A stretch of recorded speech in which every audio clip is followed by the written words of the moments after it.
The Jedi Civil War is a major event in the history of the galaxy. This transmission will explore the details that led to it, the conflict itself, the legacy, why it was named as such, and where it sits in the current canon. This conflict had been coming to a boil under many events for nearly 20,000 years. In 3976 BBY, a warrior race called the Mandalorians rose in power after being defeated by the ancient Sith Lord Exar Kun during the Great Sith War years before.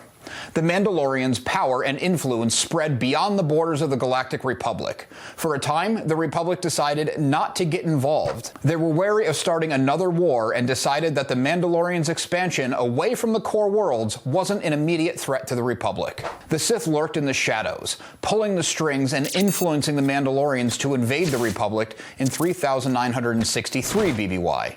The resulting conflict became known as the Mandalorian Wars. Early in the conflict, Republic losses were severe. The government pleaded with the Jedi Council to intervene. The Jedi, peacekeepers, not soldiers, denied the request. They felt a greater threat was coming. One young Jedi in particular, Revan, disagreed with the Council's decision so strongly he defied the order. He led like-minded Jedi that called themselves the Revankist into battle against the Mandalorians. Revan was a natural commander in military affairs. His Revankists were successful in many battles and began to turn the tide of the war in favor of the Republic. In 3960 BBY, on the planet Malachor, Revan organized single combat against Mandalore the Ultimate, the leader of the Mandalorians.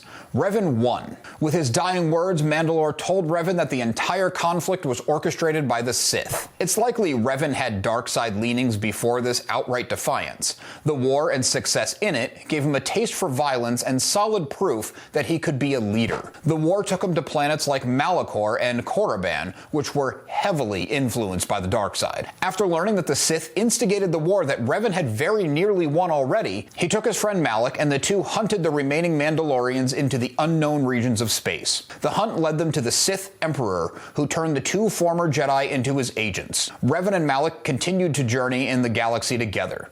They searched for a superweapon of an ancient force-wielding civilization, the Rakata. Collecting and deciphering various star maps, the two eventually found the weapon, the Star Forge. They used the weapon to build a massive Sith armada.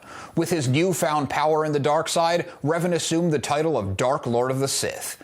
He went to war with the Jedi. The conflict would be called, somewhat incorrectly, the Jedi Civil War, as many beings in the galaxy couldn't tell the difference between the Sith and the Jedi and saw them both as Force users. Revan and Malak started the war strong. They proved themselves powerful, and Revan also proved himself a master tactician. They struck at key Republic targets, all but crippling the Republic's war efforts. Many Republic soldiers remembered Revan and Malak coming to their aid with the Mandalorians and defected to the side of the newly established Sith Empire. The Sith Empire grew in strength quickly. They conquered Republic worlds, claimed assets and troops, and made trade agreements with powerful organizations. The Jedi Council knew the fallen Jedi had to be stopped. They devised a plan to capture Revan. Jedi Knight Bastila Shan led a strike team. They boarded Revan's flagship. There was a good deal of resistance as Shan's team pursued the Dark Lord. Malak saw this threat against his master as an opportunity to seize power for himself. He fired on Revan's ship and left him for dead. The Jedi strike team rescued Revan. He and Shan formed a strong force bond. In a controversial move, the Jedi Council erased Revan's memories and restored him to their order as a loyal Jedi Knight. Malak didn't possess Revan's tactical skills, but made up for it in ruthlessness. The war waged on. Malak used the Starforge to massacre populations. He obsessively hunted for Bastila. Not as a way of seeking revenge for his master, of course, because he turned on him, but because Shan possessed a unique force ability known as battle meditation. This incredible power would reach out to all combatants on both sides. Shan's allies would feel an improved morale, stamina, and their ability to fight. Her enemies would lose their will to fight and be far less effective in combat. Malak struck a blow to the Jedi when he destroyed an enclave on Dantooine, killing many members of the Order. Malak was doing damage to the Republic, but the overall war effort was starting to sway to the Republic's side. The newly reformed Revan began retracing his steps of finding the star maps to find the Star Forge. This journey had Revan find his former identity. Instead of re-embracing the dark side, Revan confronted Malak aboard the Star Forge. Revan defeated his old friend and destroyed the Star Forge itself, ending the Jedi Civil War. The Jedi Order and the entire Republic had suffered great losses during the conflict.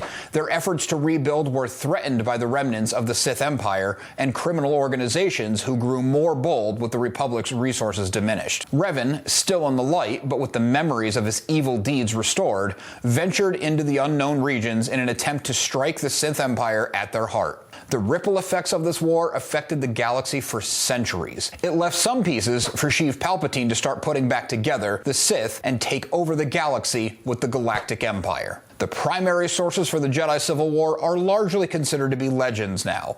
Much of the story is covered in the ever-popular Knights of the Old Republic games, as well as the still-running and still expanding Old Republic MMORPG. Being so far removed from the Skywalker saga and even the High Republic, there are no contradictions or retcons that I can think of in these stories. This type of mythology and lore in the universe I consider to be true until something comes along to replace it. Check out this video next for more lore stories.